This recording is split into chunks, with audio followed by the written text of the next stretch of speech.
I'm a 46-year-old male and my brother's 48. When I was 20, my then girlfriend cheated on me with my brother. I was heartbroken and angry. I told him that he was no longer my brother.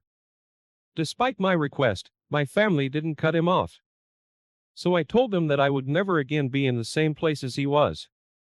If they wish to invite both, they should invite him, as I'm the one giving the ultimatum. My daughter's getting married in the spring of next year. In our culture, both parents pay for the wedding 50-50. Unexpectedly, my daughter sat me down and told me she would invite my brother and his family. He married my cheating ex. Apparently, she had been seeing them for the last 4 years and had built a relationship behind my back.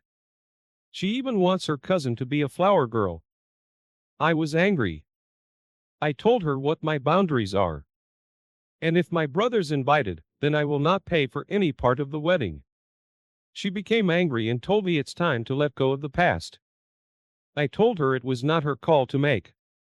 We argued some more, and she told me I was making her wedding about myself. I told her I would probably not attend, so it would be all about her. She left crying. My ex-wife called me screaming and told me I was a huge idiot. And our daughter was crushed.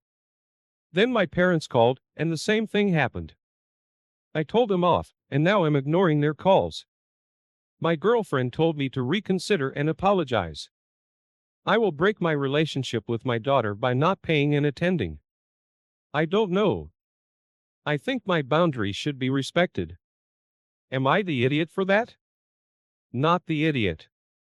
This is one of those stories where your daughter's decided that she's willing to alienate you for someone that betrayed your trust. It doesn't matter if it was 20 years ago. It only matters that it happened, which means she betrayed your trust. If she wants him there so badly, he can pay the half due. The people around you need a reality check. Ask your daughter if her fiancé cheated on her with her sister tomorrow, moved on with the affair partner, and decided to stay close to him, how she'd feel. It's so easy for everyone to judge you when they're not in your shoes. And in terms of the money, tradition or not, it's yours, and you can do with it as you please. I still wouldn't pay since there's so much secrecy. I bet you'll pay, and your brother will show up regardless. He supports his daughter his whole life and makes it clear his brother's no longer welcome in his life. His daughter betrays his trust and springs this on him while also expecting him to be a checkbook for her wedding. She's a grown woman. She can learn the consequences. It was probably the brother making sure OP's daughter liked him to get another one in on OP. I do not like the brother. Here's a very unpopular opinion. I don't understand why your daughter decided to connect with someone who betrayed their father. How much drama would it have been to let sleeping dogs lie? I know many people won't agree with me, but if this causes an irreparable rift between you and your daughter, being right won't give you much comfort. While I'm fully supporting you standing your ground, just remember if you stand here, you will miss out on her potential kids, birthday parties, and other family events because your family will truly cut you off. If you're okay with that, then so be it. It's been 26 years, longer than OP's daughter has even been alive. I understand being annoyed that his brother's invited, not wanting to talk or take pictures with him, etc., but giving up your relationship with your daughter is cutting off your nose to spite your face. Here's my question, OP. Your brother stole your girlfriend. Do you want him to steal your daughter too? Your grandchildren? If not, stop being an idiot and suck it up for one day. So I, 25 female, work in a pretty big office in a big city. The floor I work on is specifically for a branch of the company. So there are only a dozen or so people on that floor. I bring my lunch every day because I usually don't have time to get up and get food for myself. One of my favorite foods is strawberries and I always eat them. About a week ago, a woman I'll call Jane, 47, started working in the room about 7 doors down from me. A couple of days ago, I pulled out my lunch and started munching on my strawberries while trying to type an email. Jane knocks on my door and asks me what I'm doing. She says this in a very high-pitched, angry tone. So I'm taken aback and all I can murmur out is a small, "What?" before she starts yelling at me. She goes on about how I should know she's allergic and that even smelling strawberries can cause her a severe reaction. I cough on my strawberry and rush to put it back in its container. And she gets even angrier that I didn't already know. I apologize and put my food back in my lunchbox. Then I put it in my desk drawer. The next day I went to my supervisor, I'll call Derek, to talk about this situation and ask if we could maybe put a sign up at the entrance of our office floor that tells us what allergies our coworkers have. That way we can avoid mistakes that happened the day before. He looks at me confused and asks what I'm talking about. I explain what had happened the day before and he sighed and explained to me that Jane had no proven documentation about her allergy and didn't put any allergies on the employee information sheet when she was employed. I sigh with relief and ask if it's okay for me to bring my strawberries the next day. And he says it's perfectly fine. So the next day I brought my strawberries and Jane goes off on me as I open my lunch and claims I'm trying to kill her. She says this loud enough that all of my other coworkers gather around my door to see what's going on.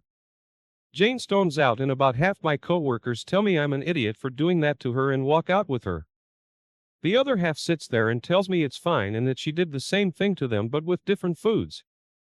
Examples: carrots, beans, avocado, etc. I'm getting a lot of angry emails calling me an idiot and I feel horrible. But some of my coworkers are saying I did nothing wrong. Am I the idiot? Your boss cleared you and stated that she didn't write them down or provide documentation. If she would die from the smell, she'd be dead already upon entering your office. Not the idiot. Enjoy your fruits. Next time she comes in, tell her to take it up with the supervisor or NHR. You inquired and were cleared to eat them at the office. She smells strawberries from 7 doors down and then proceeds to walk closer to the smell that could kill her to tell you the smell could kill her. She's a moron, but it seems like she's lying based on all the other food weirdness. If she's done this to other coworkers about other foods, I'm willing to bet she either just doesn't like the smell or she likes the drama and attention. There's no allergy involved. Anytime you need an accommodation at work for your health, you must provide documentation. Ask your supervisor if they can send out an email to everyone saying that any allergies must be registered with the workplace if accommodations are needed. Hopefully that'll stop the emails and hate. Also let them know that this person shouted at you again for just eating your lunch. My husband, 35, and I, 32, are friends with 2 other couples and we've been taking group vacations for a few years now. We're all teachers except for my husband who's a welder. So we don't take every single vacation together or anything like that. But for 1 week every summer, we go somewhere as a group. It is a great way for us to reconnect and decompress. I've always left my kids with my parents and the other couples have arranged their own childcare. We got together this last weekend to decide what we were gonna do for next summer. We decided that we were going to Florida. Believe it or not, it is cheaper and less crowded in the summer and all of us can deal with the heat. But one of the couples wants to bring their twin child. She loves seashells and has heard all about this place. Okay, not ideal, but we decided it would be fine. Here's the problem. We always split the cost of the rental evenly. It's fair. 3 couples, each of us pays a third. So we found a rental with 1 room with 2 queen beds so that we'll still only need 3 rooms. Not acceptable. On their vacation, they want a long time. Okay, we'll find a rental with 4 bedrooms, but it's more expensive. So they'll have to pay more since they get 2 bedrooms. Cue shocked Pikachu's face. But we always split the rental 3 ways. Well, yeah, because 3 isn't 4. Before anyone says anything, we didn't tell them that they had to pay 50% since they got 2 bedrooms. That isn't what we said. We just expected them to pay the difference between a 3-bedroom and a 4-bedroom rental. Now they're upset with us for burdening them financially because they want to give their daughter an experience. My husband and I don't think we should subsidize them. However, the third couple thinks we should split the bill this one time to keep the peace. Am I the idiot? Now they're upset with us for burdening them financially because they want to give their daughter an experience. I'm sorry, what? If they want to give their daughter an experience, they need to pay. Ask them if they're willing to pay for your kids' trip somewhere because you want to give your kids an experience. Not the idiot. The third couple thinks we should split the bill this time to keep the peace. Nope. Never set a precedent. They'll expect you to adhere to it every time. Stick to your guns. They can stick with one room if they want to split it evenly. In fact, please show them the responses. They have a lot of gall to think everyone should subsidize their extra room. But something else I'd be far more worried about. They explicitly said they want a long time and it's their vacation. But when you bring a single child on vacation with adults, that child needs to be entertained. There are no other children around. Who's expected to do that while the parents want alone time? Is this also something they expect to share equally? Prepare yourself for a vacation that is anything but child-free. While you dropped off your children to have time for yourself, you'll be watching another couple's child instead. Before I start, I'd like to say I'm a big girl. No shame in that. I love myself just the way I am. And I've been living by the motto, be you, everybody else is taken. Mother-in-law, dear husband's mom, always commented about my weight. Since I got pregnant, she started making more comments while low-key shaming me for what I eat. Whenever I visited, she'd give me a smaller plate, portion, cup, even spoons.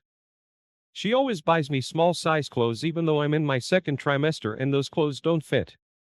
My sister-in-law decided to throw me a baby shower after my husband denied it when my sister offered to throw me one. The whole side of my in-laws' family is invited. However, my mom refused to come after my husband's words to my sister, another story for later. I got there and mother-in-law was in charge of serving food to the guest. All that was served were cakes and juice. I got hungry from talking and I get up to eat some cake. The second I put my hands on the cake, mother-in-law grabbed my arm and said I'd gained enough weight already and that if I, quote, keep this up, her son would not be happy living with a large walrus. I was shocked. I didn't know how to react, especially since she said this out loud. She looked at me in a sorry, not sorry kind of way. I put the cake down and grabbed my stuff and started walking. Her daughter stopped me saying that I can't leave mid-party and embarrass her like that. I told her to tell her mom to leave if she wanted me to stay, but she went off and said, "Are you crazy? She's my mom. You want me to kick her out in front of everybody?" So I turned around and kept walking. I called mom to come pick me up and went home. Dear husband came home looking furious. He asked me to explain what I did at the baby shower and why. I mentioned what his mom did and he started ranting about how I messed this up over something so minor. I told him it wasn't minor, in my opinion, since she literally cut me off food and didn't let me eat when I was hungry.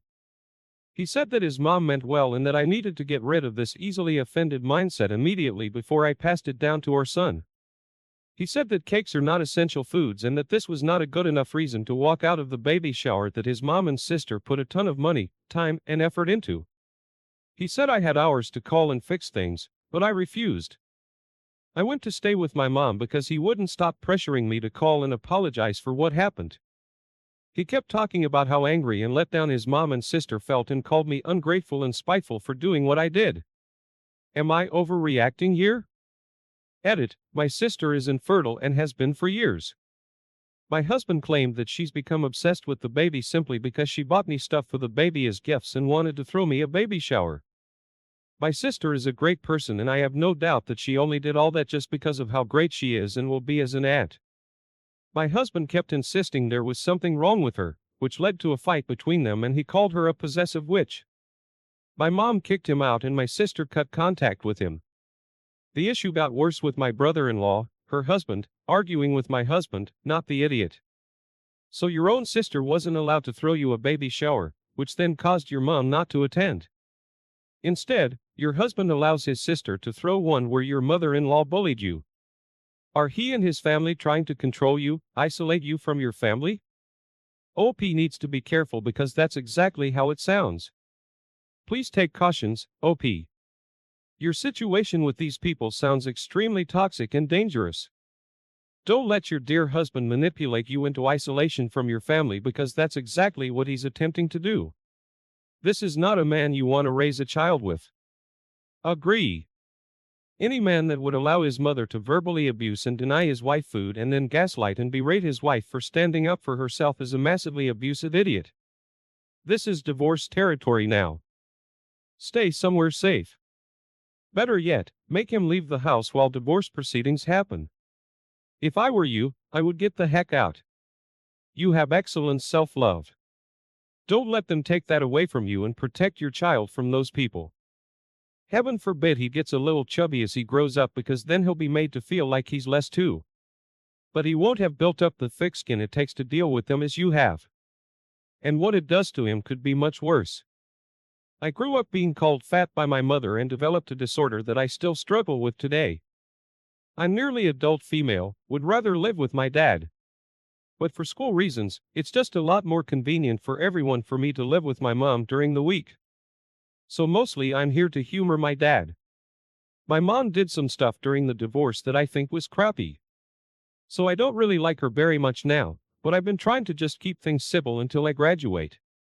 She married a guy with 2 kids, tween male, younger tween female, at lightning speed after the divorce. And the whole merging families thing isn't going well. His kids hate her. I feel somewhat neutral about him and want to be left alone. And the step-siblings and I are okay, but mostly they do their own thing and I do mine. And it's not the happy blended family my mom wanted. And she keeps trying to force it and making it worse. Her husband goes along with her.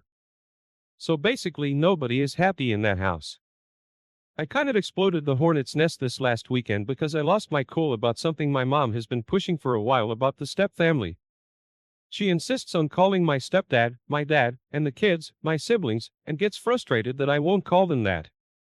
They're not. I have a dad and I didn't grow up with these kids. I'm not gonna pretend. I finally got tired of it. So when we ran into some of my mom's and stepdad's friends last weekend and he introduced me as his daughter, I said, "I'm not your daughter." My mom tried to laugh it off, but the friends looked uncomfortable. And she got mad at me in the car and told me I needed to get with the program and stop being the jerk about this. I told her that he wasn't my dad. The kids aren't my siblings. And if she didn't get with my program, she could choose not to be my mom the minute I turned 18. Big argument. They tried to take my car keys as punishment. And when I told my dad, since the car was in his name, he called and said that they give him or me the keys immediately, or he'd get the police involved. So my mom has been crying and saying I'm an idiot. Stepdad agrees. My stepbrother said he thought it was the best and I'm right. My grandparents came over and tried to talk me into apologizing and going along with things. My dad says they pushed me too much and got what they earned, but I probably should have just left it alone in the car. I don't think it was wrong, but I don't know if I was an idiot. Not the idiot. You're already trying to be civil with the stepdad and step-siblings. You have a dad involved in your life. And it seems you've clearly expressed that you're uncomfortable calling them dad or your siblings. So they shouldn't be forcing you to call them that or introducing you that way. A selfish woman breaks up her family and tries to make a new one and then acts surprised when not everyone she betrayed is playing along. Too bad. Your mom could have acted less like a selfish, impulsive nitwit and none of you would be in this situation. Plus, one of the step-sibs agreed. The one is old enough to see for sure what's happening. You can't force a blend. It must happen on its own. Is your dad dating or married? Ask your mom if she wants you to replace her with the next person he gets involved with because he wants to make a happy blended family. Is she really okay hearing you call